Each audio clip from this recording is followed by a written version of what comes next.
We've tested over 20 Samsung monitors. Samsung's monitor lineup is mainly known for their gaming models, so you're sure to find the best Samsung gaming monitor for your needs. While they offer both high-end and cheap entry-level models, only their highest-end models provide good value against the competition, as they usually have premium features like HDMI 2.1 bandwidth and mini LED backlighting. Most of their monitors use VI panels, resulting in deep blacks, but narrow viewing angles. Unfortunately, they're known for their numerous bugs that have been an increasingly common issue with some models. Are you looking for the best keyword? In this video, we will look at some of the best keyword on the market. Before we get started with our video, we have included links in the description, so make sure you check those out to see which one is in your budget range. Number 1. Samsung LS32BG852NN XGO. The Samsung LS32BG852NN XGO is the best Samsung monitor we've tested. It's a high-end monitor in their 2022 lineup,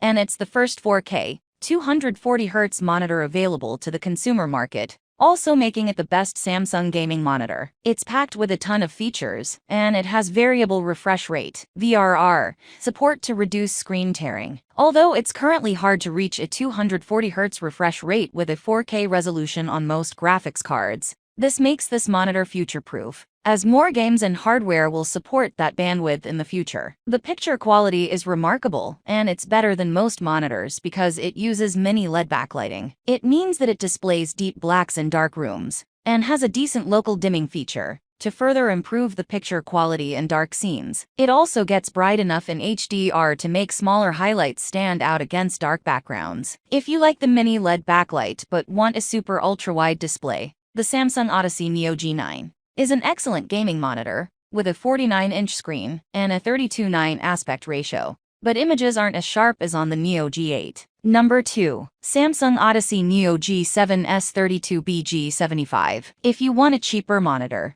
the Samsung Odyssey Neo G7 S32BG75 is a lower-end version of the Samsung Odyssey Neo G8 S32BG85. It provides many of the same features, with the main difference being that it has a max refresh rate of 165 Hz instead of 240 Hz, like on the Neo G8. This doesn't make a difference now, as it's hard to reach a high frame rate with 4K games with modern graphics cards, but the Neo G7 isn't as future-proof as the Neo G8. Still, it's a great choice if you want to take full advantage of the PS5 and Xbox Series X, as it has HDMI 2.1 bandwidth that lets you play 4K at 120Hz games from either console. It delivers an excellent gaming experience like the Neo G8, thanks to its quick response time with any frame rate, and it has an optional backlight strobing feature to reduce persistence blur. The input lag is low, and it has FreeSync variable refresh rate, VRR, support to reduce screen tearing. Like the Neo G8, it uses mini LED backlighting that has the same number of dimming zones, and offers deep blacks with bright highlights. Number 3. Samsung Odyssey G7 S28A G70. If you don't need all the high-end features and mini LED backlighting of the Samsung Odyssey Neo G7 S32B G75,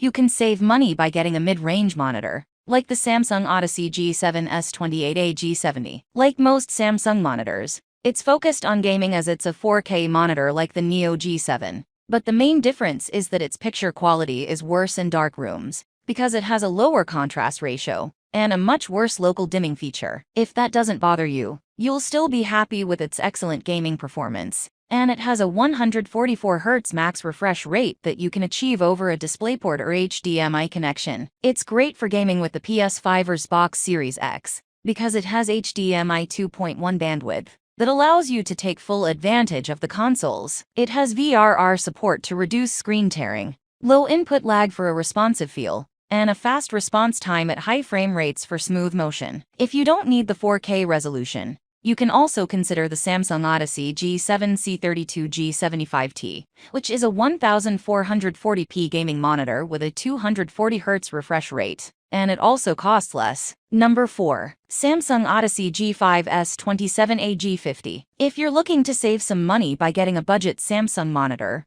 there are a few options available, like the Samsung Odyssey G5 S27A G50, as it's a lower-end version of the Samsung Odyssey G7 S28A G70. It has a lower 1440p resolution, but that's what you have to expect if you're going for something cheaper. It's part of the Odyssey gaming lineup from 2021, and it's impressive for gaming, as the 27-inch screen and 1440p resolution help deliver sharp images. And it has a 165Hz refresh rate with VRR support. Motion also looks smooth across its entire refresh rate range, as there's minimal blur trail with fast-moving objects. Its IPS panel makes it a good choice for co-op gaming, as it has decent viewing angles. The image remains consistent from the sides, and its excellent ergonomics make it easy to adjust. With an IPS panel, it has a low contrast ratio that makes blacks look gray in the dark, if that's important to you. The Samsung Odyssey G5 G55AS27A G55 is a similar alternative with a VI panel and a higher contrast.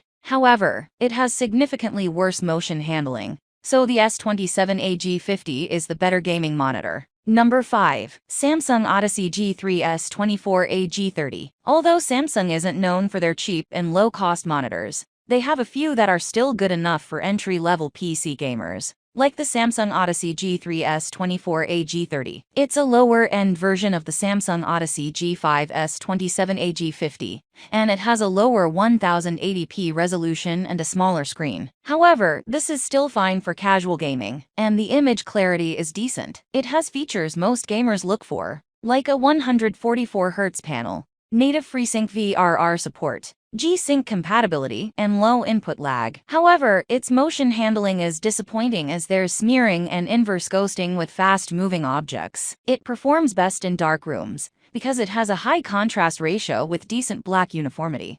And if you want to use it in a well-lit room, even though it has good reflection handling, it doesn't get bright enough to fight a ton of glare. Despite its low cost, it still offers most common ergonomic adjustments, including swivel, tilt, height, and rotation into portrait mode. The build quality is also decent, so for a cheap price, you're getting good value.